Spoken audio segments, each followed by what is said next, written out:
როდესაც პატარა ვიყავი და თქვათ ეკლესიაში დავიწყე სიარული, სულ რაღაცას რო დავაშავდე, ეს ცოდვაა და ეს ცოდვა ჩემთან ასოცირდებოდა დამნაშავეობასთან, რომ დანაშაულს ჩავდივარ. და როგორ შეიძლება ბავშვს ისე შევაყვაროთ ღმერთი, რომ მასში არ გავაღვიძოთ დამნაშავე. აი ეგაც იქნება მამა ღმერთი ბავშვებს გონია. ის რომელიც უგზალავს რომ ზიარები ციწყალი არ დალიოს 3 წლის ბავშვს რო ეთყვი რომ ახლა თუ კი შენ წყალს დალევ ქრისტე ბიძია არ გაზიარებ, ნუ ასე რომ ვთქვა ბავშვის თვალში ხო ამ ადამიანი მამაკაც უყურებ ხალხი რა იცი სამი ამ დროს შენ თუ ახლა წყალს დალევ არ გაზიარებ, როგორ შეიყვარებს აბა მითხა. კარგით რა. ხო აი ზუსტად აი ამიტომ ასე არ დავანახოთ ღმერთის სახე ბავშვს, აი ჩვენზეც არის დამოკიდებული. ახლა რაც შეეხება ცოდვა რომ დანაშაულს უკავშირდება, ეს არის აბსოლუტურად არაქართული მიდგომა. აი რუსულად მაგალითად ცოდვა არის გრეხ. ბიჭო ეს ბგერაც ხო გრხ უკვე გრუხუნი გროხოტ არის რუსულად გროხოტ არის გრუხუნი არ გავს გრხ აიქაც და საგრეში რაღაცა უკვე და გრეშნი გრეხ გაშინე ხა მე რუსებთან არაფერი პრობლემა არ უბრალოდ მათი ხასიათი ასეთი ქართველისთვის არის ცოდვა ახლა ნახე რა კონტექსტში ვიყენებ ჩვენ ცოდვას ცუდ ნეგატიურ კონტექსტში შუს შესაბრალებელ კონტექსტში ამიტომ ცოდვა ბავშვი ცოდვა ვამყოფი ბიჭო რას ცოდვილობ ნიშნავს უნდა დაგეხმარო შენ ანუ შენ რო შეცოდე შენმე კი არ უნდა განგიკითხო უნდა შეგიყვარო იმის გამო რომ შეცოდე იმის გამო კი შენ ცოდვილი ხარ და მორჩა არა არიცოდი და ცოდვილობ მეცოდები ნიშნავს ასეთ ადამიანს უნდა შეაგონო კი არ უნდა განიკითხო ცოდვილებისთვის მოკვდა იესო რას იშავს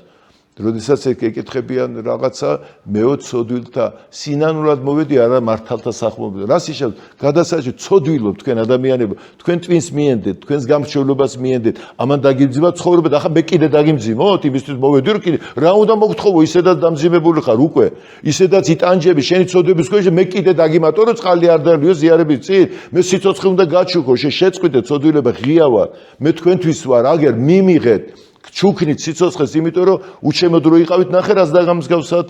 და გამოდით იქიდან და თქვენ სიმართლეთ ჩაგეთულებათ ის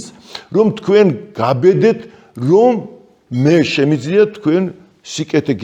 გაგიკეთოთ ყველაფრის გარეშე უბრალოდ მადლად აი როგორ დავკარგეთ ჩვენ მადლის მიღებით ჩვენ ყველაფრის გამომშვება გვინდა დამსახურება გვინდა ნახე ახლა ერთ ციტატას გეტყვი და მიხვდები არა აი პავლე მოციქული წერს თქვენ არა მკეთებელს ანუ ვინც რაღაცას აკეთებს რომ დაიმსახუროს რაღაც არამედ მორწმუნეს იმის მიმართ ვინც ამართლებს უღმერთოს ეს წმენა ჩაეთვლება სიმართლედ გაიგეთ ნახე არა საქმეები არა გაქვს საქმეები ღმერთი ქრისტე მოდის რომ გაჩუქოს ამიტომ ვისაც ჯერა რომ ღმერთი ამართლებს უღმერთოს ეს წმენა ჩაეთვლება სიმართლედ აი რატომ უნდა მოხვიდე ღმერთი იმიტომ კი არა იმსახურებ იმიტომ რომ მე დავიჯერე რომ ღმერთი მჩუქნის სიცოცხლეს იმიტომ რომ სიკვდილში ვიყავი ცოდვილი ვიყავი და ამას რომ მივიღებ ეს არის ჩემი დამსახურება რომ ეს შიში გადავლახე კომპლექსი გადავლახე უღირსობა გადავლახე და ღმერთი რომელიც სავსე სიყვარული მივეახლო მივიღო ეს სიყვარული გავიბედე და რა გაბედე უნდა გაგებედა ეს არის ღმერთი ვერ ვლახავთ ამას მე ღირსი არა ვარ ვაიმე მამაო ეს წყალი გადამწდა მამაო ეს ვქენი მამა მე ბიჭო შენთვის მოვიდა შენთვის გაეკრა ჯვარზე იესო სულო ჭაობზე უნოტიესო გარაგტიანი ამბ ის მოსათხოვნად კი არ მოვიდა ცოდვილთა სინანულად ცოდვილობ და სიცოცხლეს გჩუქნი და თუ შენ მიმიღებ მე ასეთად რომელიც უნდა რომ სიცოცხლე გაჩუქოს ეს ჩაგეთვლება სიმართლე მეტი არაფერი არ არის შენ დამსახურება მიიღე სიყვარული მიიღე ღმერთისგან როგორც მადლი და მე შენ როცა ამას მიიღებ და იქნები სავსე ამ სიხარულით რომ მოგიტევეს შენს ასეთი მიმტევები იქნება სხვების შენ არ მოსთხოვ არავის არაფერს იქით მისცემ ყველა შეგეცოდება რატო იმიტომ შენს შეგიწყალეს თორე შენ თუ შეწყალებული არ ახარ და შენთვის რელიგია და მართლმადიდებლობა არის რომ მე ვიმარხულო მე ეს გავაკეთო მე ეს მივატოვო მე ესე და ამის მე ვეზიარი იგივეს მოგთხოვს შენს და შენ იმიტომ რომ თვითონ მიიღო ასე მკაცო დაიმსახურა ღმერთი გეუბნა ვერ დაიმსახურებ მადლი და წყალობა მე შენ გაძლევ მადლს და მიიღე მე გადასცემ სხვასაც აი ეგ არის განსხვავება ქრისტე ბიძია რო თქვით ერთხელ ქრისტე ვიძია რო თქვით აი ბავშვისთვის ეგ ბავშვის არის? ახმა კი ერთხელ ეკლესიაში მივდივარ მე და ჩემი შვილი 4 წლის იყო მაშინ ისევე და მამი წამოდი მარისთან დავართოთ სანთელი მე რო იხდეს მარის ვინკო ბავშვი ხო და რატო ახლა ასავლე 3 წუთს ბავშვი სერიოზულად ვერ მიიღებს დეიდაშვილი ყავს მარიამი ყავს დეიდაშვილი რომელსაც მარის ვეძახით ამანაც ჩათვალა ღვთისმშობელი მარიამი ამისი როგორ ფიქრობ ღვთისმშობელი გაუბრაზდება იმ ბავშვს დარწმუნებული ვარ იმაში ბევრად მიტკიცთავე მაგაზე და დავამთავროთ კარგი ძალიან კაი მაგალითი დედაშვილების მამაშვილები მოგეთ ერთ მონასტერში ემზადებიან რომ ქრისტე მოვიდეს უნდა ღვთისმშობელი უნდა მოვიდეს ჩვილი იესოთ და ახლა ხო იცი სამზადისი უნდა მოემზადა ჩვენ დროს არის აბა კვერექს რაღაცები ისწავლონ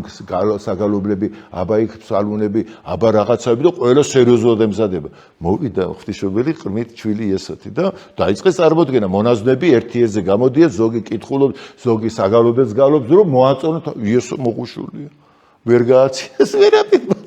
და ამ დროს მონასტერში შეფარებული იყო ერთი ბავშვი უპატრონო რომელიც შეიკედლეს რა მონასტერში და ამ ბავშვს რა იცი არ წერა იცის არ კითხვა იცის და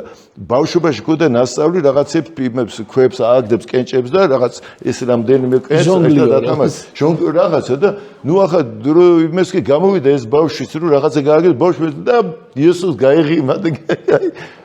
ახლა ვისაც ყური აქვს მენად ისმინოს რას ნიშნავს ნამდვილი რელიგიურობა